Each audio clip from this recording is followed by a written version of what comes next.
Assalamualaikum warahmatullahi wabarakatuh. Salam sejahtera untuk semuanya. Om Swastiastu, Salam Namo Buddhaya, salam kebajikan. Dear Planologia, kali ini dari channel Planologiku akan berbagi tentang penyelenggaraan penataan ruang khususnya pada tahap perencanaan tata ruang. Nah, perencanaan tata ruang yang kali ini akan channel Planologiku bagikan itu berkaitan dengan perencanaan tata ruang setelah lahirnya Undang-Undang Cipta Kerja dan peraturan pelaksanaannya di PP 21 tahun 2001 tentang penyelenggaraan penataan ruang. Perencanaan tata ruang itu merupakan suatu upaya atau suatu proses untuk menentukan wujud struktur dan pola ruang yang meliputi penyusunan sampai ke penetapan. Nah, di dalam proses perencanaan ini, Planologia akan merencanakan ruang yang saat ini, yang ada saat ini ke mimpi 20 tahun mendatang, dengan wujud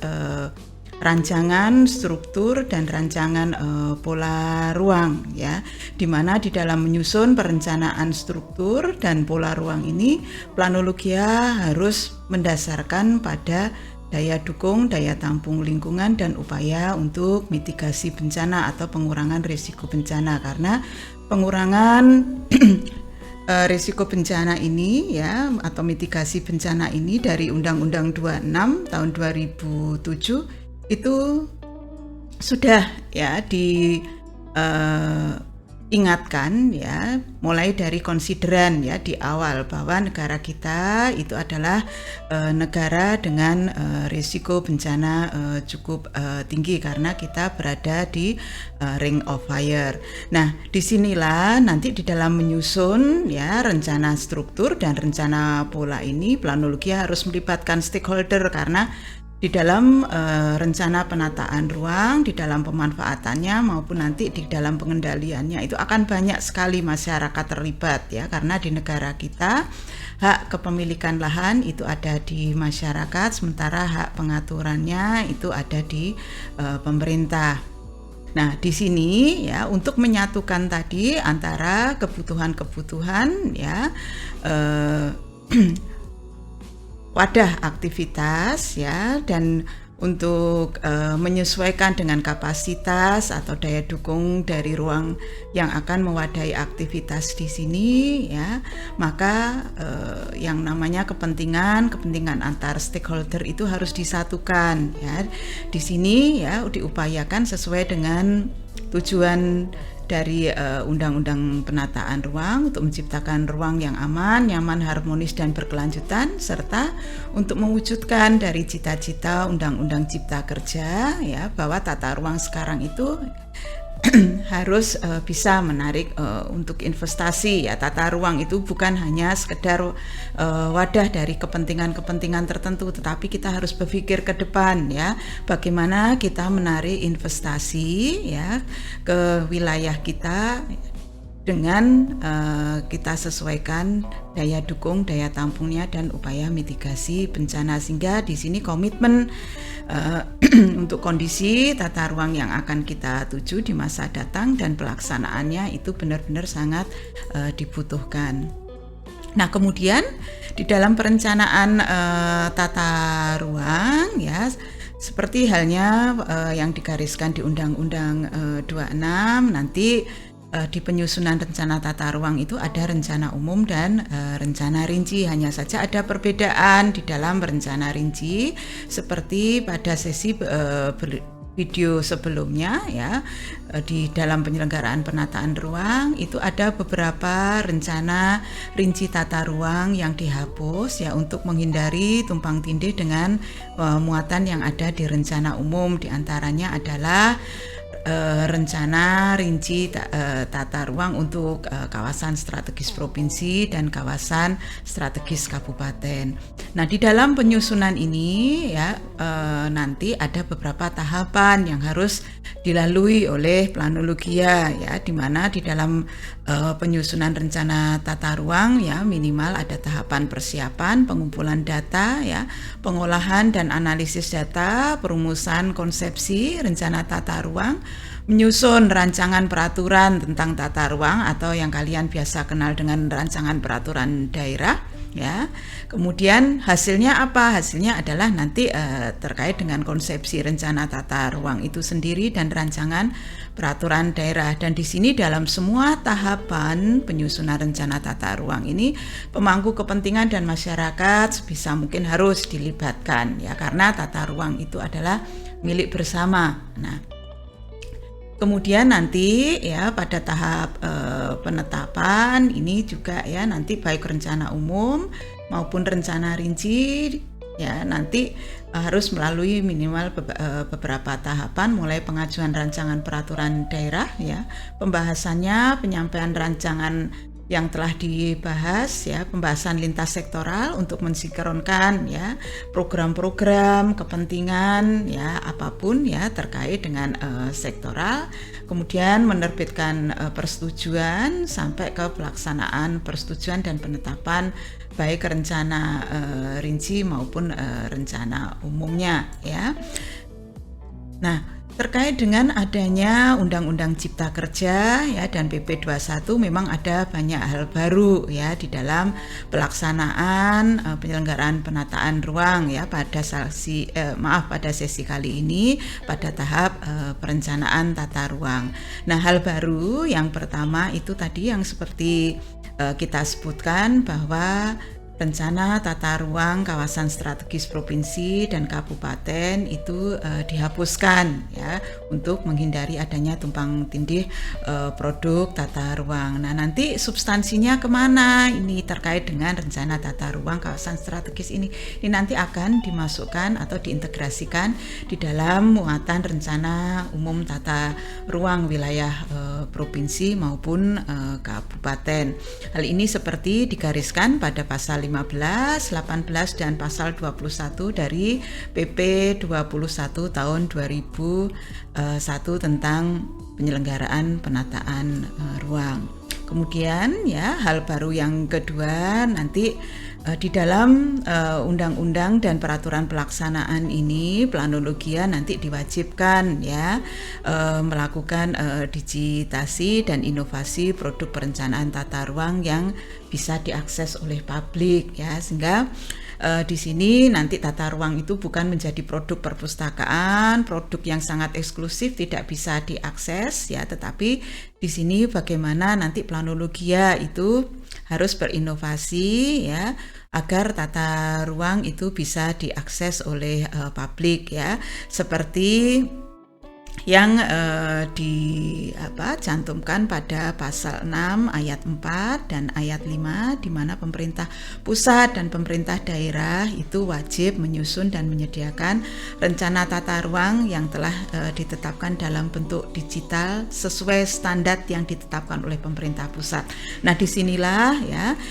karena tata ruang kita itu merupakan produk dari perencanaan normatif atau normative planning, maka apapun yang kita susun harus disesuaikan dengan standar ya, norma standar kriteria yang sudah ditetapkan oleh pemerintah pusat. Jangan sampai nanti Planologia menyusun tata ruang itu berdasarkan contekan, padahal contekannya sudah terlalu lama, misalkan mengikuti norma standar pedoman ya, pelaksanaan bidang penataan ruang tetapi sudah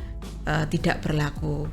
Ya, usahakan di tiap kegiatan apapun ya kita mengetahui yang namanya standar-standar ya yang sudah ditetapkan oleh pemerintah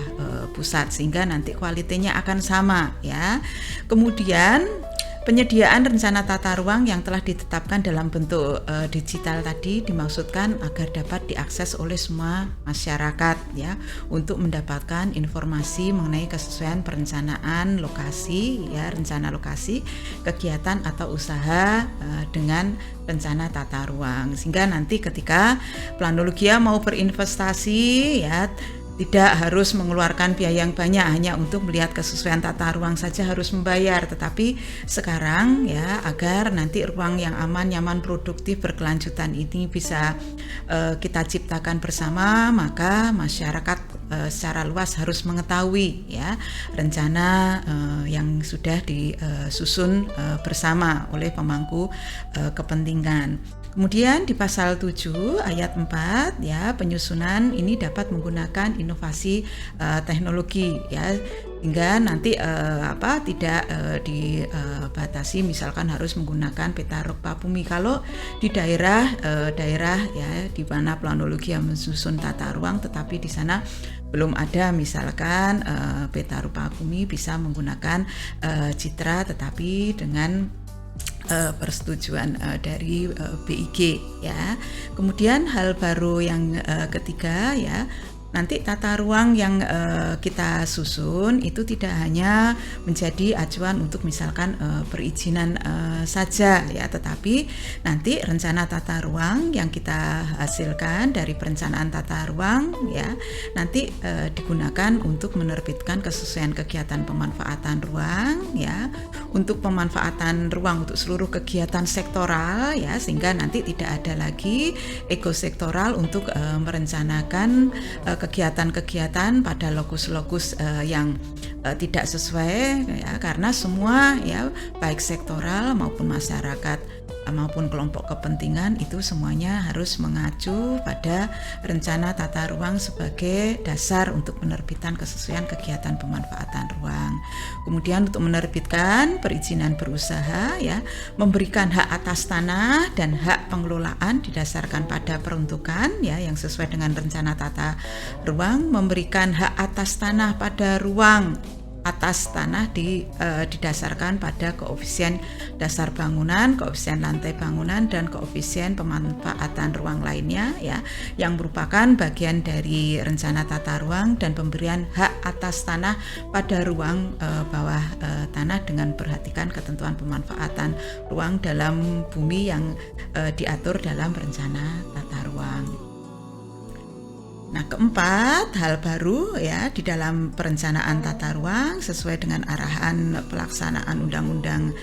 26 dan Undang-Undang Cipta Kerja 20 tahun 2002 Undang-Undang Cipta Kerja nomor 11 ya tahun 2020 ya. Ada upaya integrasi tata ruang darat dan laut ya. Integrasi ini tidak hanya sekedar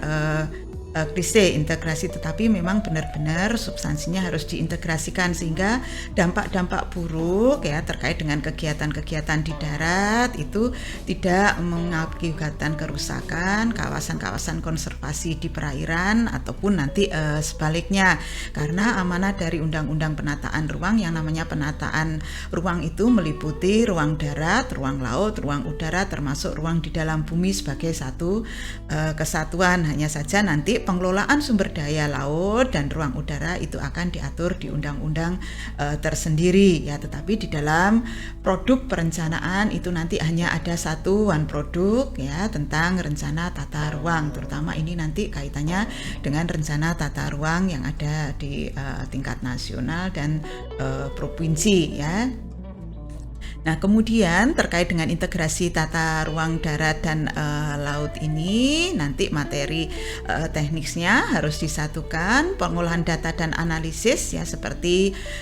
tadi kami jelaskan ya, analisis potensi permasalahan ya, dan baik regional global ini nanti harus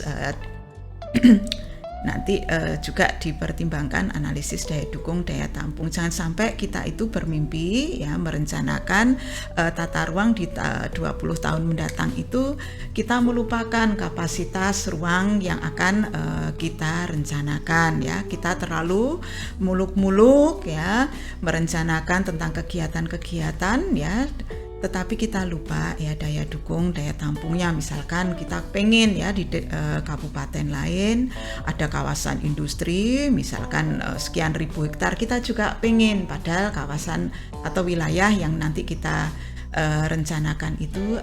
tidak sesuai untuk misalkan pengembangan kawasan industri, misalkan terkait dengan daya dukung tanahnya, daya dukung misalkan airnya, ya daya dukung yang lainnya itu tidak sesuai ya. Ini nanti akan berbiaya tinggi ya, salah kelola tata ruang, nanti bencana yang nanti kita akan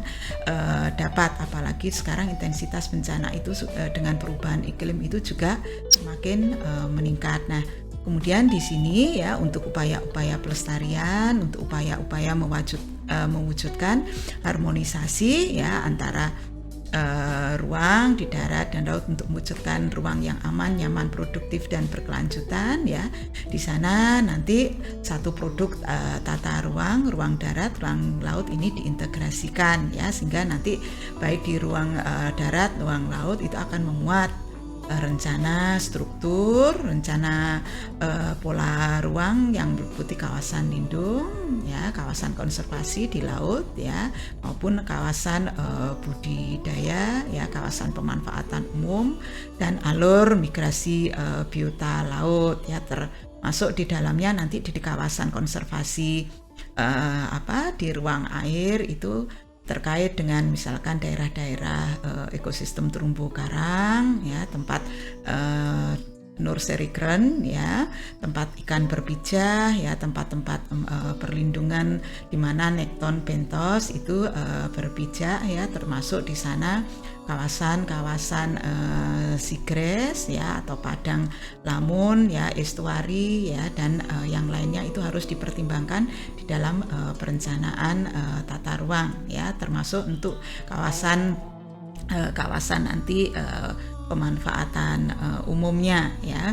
Kemudian selanjutnya dalam upaya mewujudkan One Spatial Planning Policy ini ya, atau produk tata ruang ya, yang satu produk ini nanti tata ruang darat dan tata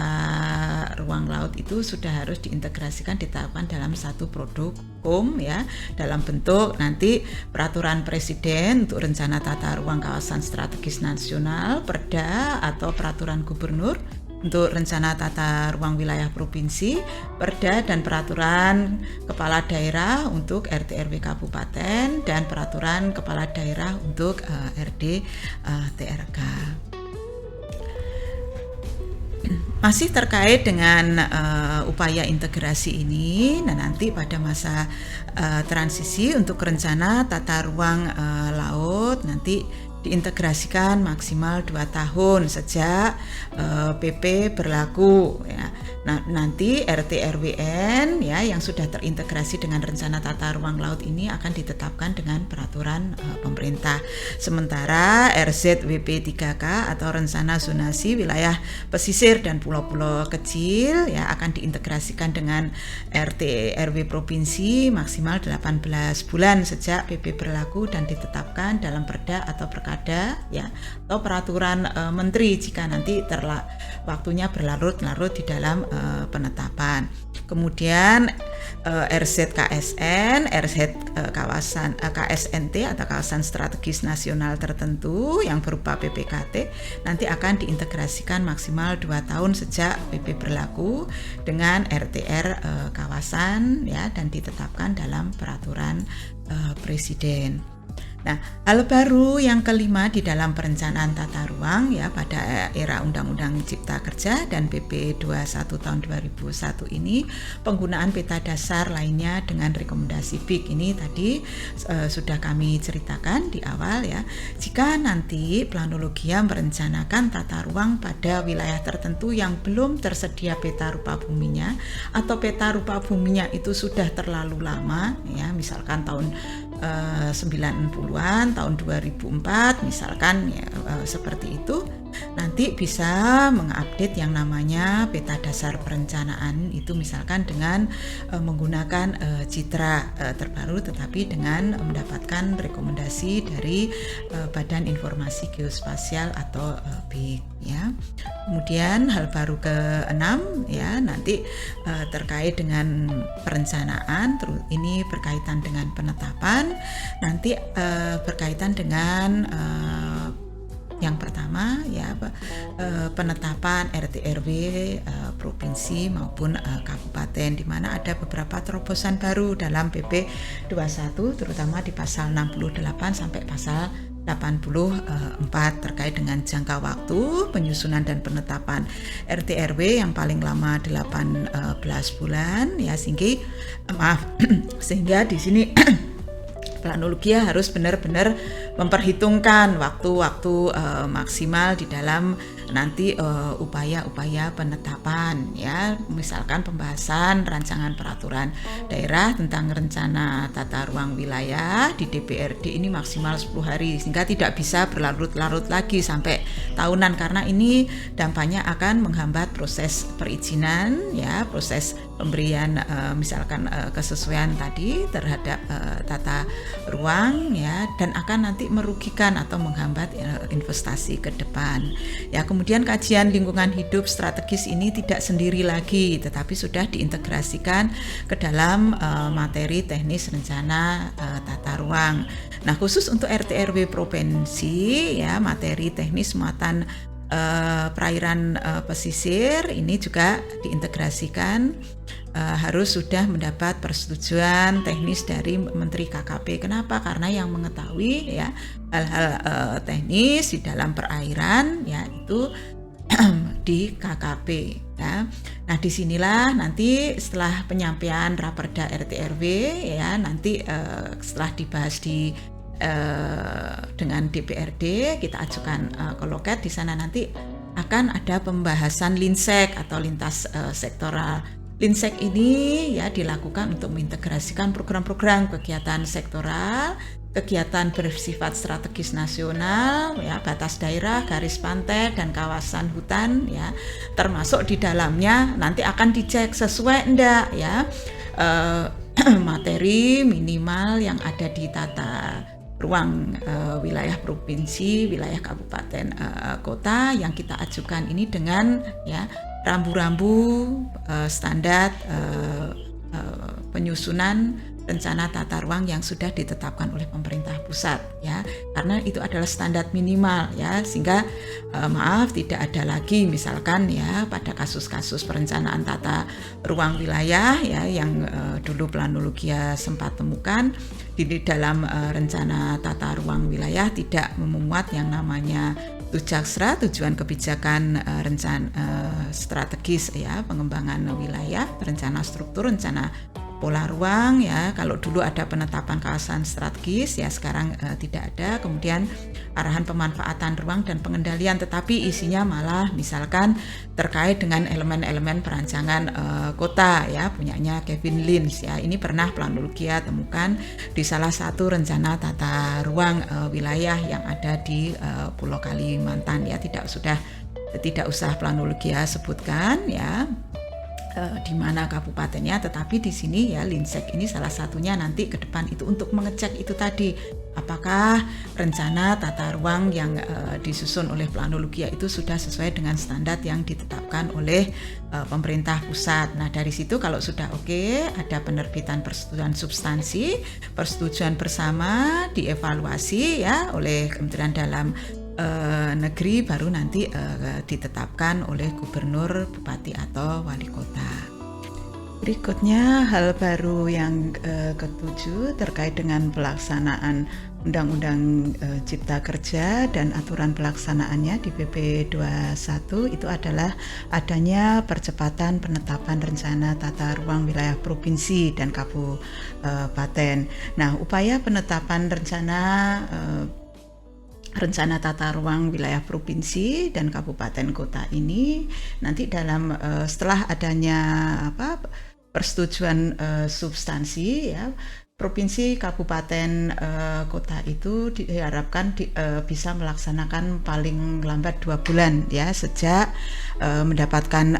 persub. Nah, jika nanti Perda RT RW provinsi, kabupaten, kota belum ditetapkan, maka penetapan akan dilakukan oleh gubernur atau bupati wali kota paling lama 3 bulan sejak mendapatkan persetujuan substansi tanpa DPRD ya, atau tidak bersama dengan DPRD. Nah, jika Perda RT RW provinsi, kabupaten, kota belum juga bisa ditetapkan ya, nanti menteri akan menetapkan peraturan itu paling lambat nanti 4 bulan ya sejak mendapatkan persub ya, yang tidak ditindaklanjuti oleh gubernur, bupati, wali kota dengan penetapan Perda RT RW. Nah, Perda RT RW ini nanti ditetapkan oleh provinsi, kabupaten, kota, termasuk pengundangannya dalam lembaran daerah oleh sekretaris daerah itu paling lambat adalah 15 hari sejak peraturan menteri ditetapkan. Kemudian hal baru lagi yang ke-8 di dalam penetapan rencana tata ruang ini ada di penetapan rencana RDTRK kabupaten kota. Nah, terobosan-terobosan di dalam penetapan RDTRK ini sesuai dengan PP 21 tahun 2001 di pasal 85 sampai 91 itu pertama terkait dengan jangka waktu penyusunan dan penetapan RDTRK dibatasi paling lama 12 bulan sejak terhitung pelaksanaan penyusunan RDTRK. Kemudian tahapan penyusunan dan validasi KLHS serta rekom atau rekomendasi BIK dalam penyusunan RDTRK dihilangkan. Dan terakhir adalah proses evaluasi Kemendagri ya pada penetapan RDTRK juga dihilangkan. Pada proses penetapan ini nanti untuk RDTRK setelah melampaui konsultasi publik dan menyampaikan rancangan peraturan rancangan peraturan kepala daerah nanti akan dilakukan pembahasan linsek atau lintas sektoral. Nah, sekali lagi ya, planologi ilmu ingatkan di dalam pembahasan linsek ini nanti selain mengintegrasikan program sektoral, kegiatan-kegiatan yang bersifat strategis nasional ya, kemudian batas daerah, garis pantai dan kawasan hutan, di dalam pembahasan linsek ini nanti juga akan dicek ya terkait dengan kelengkapan dan kedalaman apakah materi ya yang diajukan ya itu sudah sesuai dengan standar nasional ya bidang penataan ruang yang sudah ditetapkan oleh pemerintah pusat ya. Harap di sini menjadi catatan planologi ya bahwa ketika kita menyusun produk rencana apapun, baik rencana tata ruang dan rencana rinci, harus tetap berpedoman pada yang namanya norma standar kriteria yang ditetapkan oleh pemerintah pusat di bidang khususnya bidang penataan ruang. Nah, ini nanti untuk pembahasan Liksek ya di dalam percepatan ini maksimal juga 20 hari baru nanti ada penerbitan persetujuan substansi dan penetapan perkada yang dibatasin waktunya juga maksimal 1 bulan. Kemudian terkait dengan percepatan penetapan rencana RDTRK kabupaten ya nanti akan jika ya penetapan perkada ya peraturan kepala daerah tentang RDTRK ya 1 bulan nanti tidak terlaksana dan ditunggu sampai waktu 2 bulan sejak mendapatkan persub juga tidak ditetapkan juga, maka menteri menetapkan peraturan menteri yang wajib ditindaklanjuti oleh kepala daerah, bupati, wali kota untuk menetapkan perkada RDTRK. Nah, ini biasanya peraturan menteri nanti bersifat arahan-arahan untuk segera menetapkan yang namanya peraturan kepala daerah. Perkada RDTRK kabupaten kota nanti wajib ditetapkan oleh bupati wali kota termasuk pengundangan peraturan dalam bentuk berita daerah oleh sekretaris daerah kabupaten kota paling lambat juga 15 hari sejak peraturan menteri itu ditetapkan. Hal-hal baru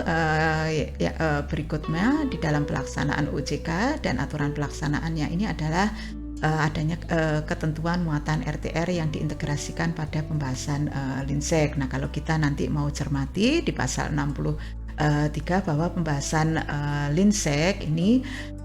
dilaksanakan untuk mengintegrasikan program atau kegiatan sektoral, kegiatan yang bersifat strategis nasional, ya, batas daerah, garis pantai, dan kawasan hutan. Pada PP 21, pasal 64, pasal 78, dan pasal 87 ini mengamanatkan bahwa pengintegrasian penggunaan batas daerah yang ditetapkan oleh Menteri Dalam Negeri. Nah, berdasarkan PP 43 tahun 2001 ini penetapan batas daerah itu dilakukan paling lama 5 bulan setelah PP 43 itu diterbitkan. Kemudian masih di PP 21 di pasal 65,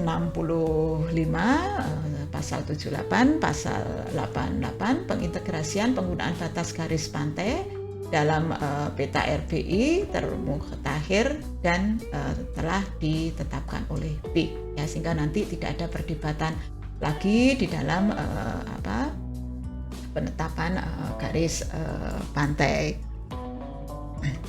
Hal baru ya yang ke-11 ya terkait dengan pelaksanaan Undang-Undang Cipta Kerja dan peraturan pelaksanaannya di PP 21 adalah ketentuan PK dan revisi rencana tata ruang yang menjadi kewenangan daerah. Nah, nanti di dalam PK dan revisi ini nanti permohonan PK itu bisa dilakukan oleh pemerintah daerah ke ATR, Kementerian ATR, atau dari rekomendasi PK dan revisi rencana tata ruang akibat ketidaksesuaian dari Kementerian Perekonomian kepada Menteri ATR. Nah, Menko Perekonomian ini menetapkan rekomendasi ini juga harus sesuai dengan ketentuan peraturan perundangan dalam hal ketidaksesuaian antara misalkan batas daerah, kawasan hutan, dan RT/RW provinsi dengan RT/RW kabupaten kota. Jadi tidak ada hal-hal muatan-muatan titipan tertentu ya yang perlu dicurigai, karena di sini sudah diberikan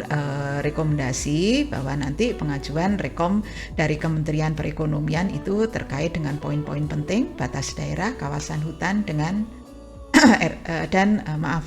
kesesuaian RT/RW provinsi dan RT/RW kabupaten. Nah, dari sini bisa mengajukan rekomendasi PK dari Kementerian ATR. Nah, nanti muncul rekomendasi PK dari Kementerian ATR ke kepala daerah. Nah, rekomendasinya berupa apa? Nanti bisa dilakukan revisi atau tidak. Jadi RTR yang ada dapat tetap dilakukan sesuai dengan masa berlakunya peraturan daerah, dan RTR yang ada perlu direvisi. Jadi ada dua kemungkinan ya, tidak direvisi dan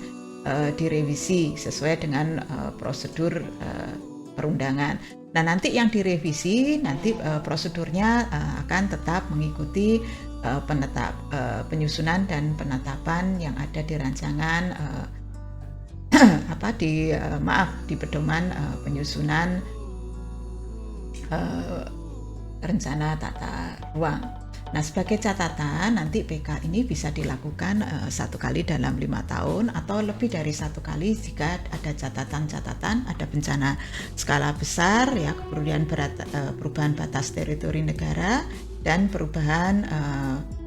batas daerah, ataupun ada perubahan kebijakan nasional. Sementara PK Perkada terkait dengan RDTRK akibat adanya perubahan kebijakan nasional yang bersifat strategis dapat direkomendasikan oleh forum penataan ruang berdasarkan kriteria yang ditetapkan oleh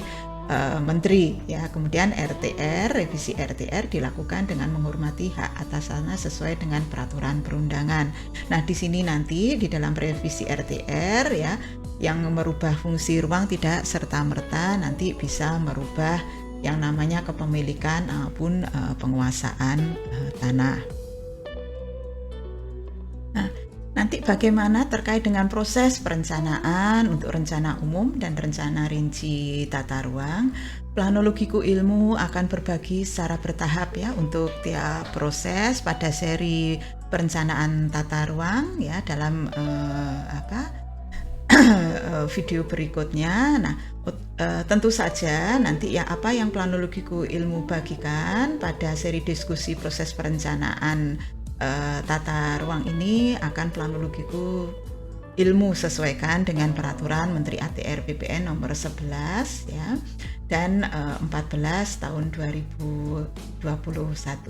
Itu saja yang bisa Planologiku Ilmu sampaikan pada video kali ini. Kurang dan salahnya Planologiku Ilmu mohon maaf. Planologiku Ilmu tetap berharap Planologia membaca lebih lanjut ya terkait dengan undang penataan ruang ya dan perbaikannya di Undang-Undang Cipta Kerja 11 tahun 2020 serta aturan pelaksanaannya di PP 21 tahun 2001 tentang penyelenggaraan penataan ruang. Wassalamualaikum warahmatullahi wabarakatuh. Sampai jumpa pada video berikutnya di channel yang sama.